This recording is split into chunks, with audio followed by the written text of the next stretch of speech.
Қаржылық мониторинг агенттігі Астана қаласы бойынша департаменті экологиялық талаптарға сәйкес келмейтін көлік құралдарын заңсыз әкелу фактісі бойынша тергеуді аяқтады. Тергеу амалдарына сай бір топ адам бақылауындағы жауапкершілігі шектеулі серіктестіктер арқылы Евро 2 экологиялық класына жататын ФАВ маркалы жүк көліктерін Қазақстан аумағына заңсыз импорттауды ұйымдастырған. Импорт қолданыстағы Евро 4-тен төмен стандарттағы техниканы әкелуге тыйым салынғанына қарамастан жүзеге асырылған. Техника Қытай Халық Республикасының сыртқы экономикалық келісімшарттар негізінде жеткізіліп, кейін кедендік рәсімдеу кезінде жалған мәліметтер пайдаланылған.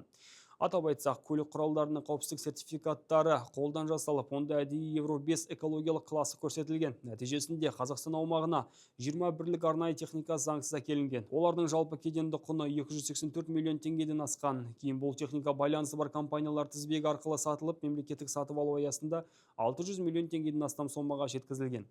Сот санкциясымен күдіктілердің мүлкіне, оның ішіне 9 автокөлік пен 1 пәтерге тыйым салынды. Күдіктілердің бірі қамауға алынды, ал оның екісі байласына қатысты елден шықпау туралы бұлтартпау шарасы қолданылды. Өзге мәліметтер Қазақстан Республикасы қылмыстық процестік кодексінің 201 бабына сәйкес жария етілмейді.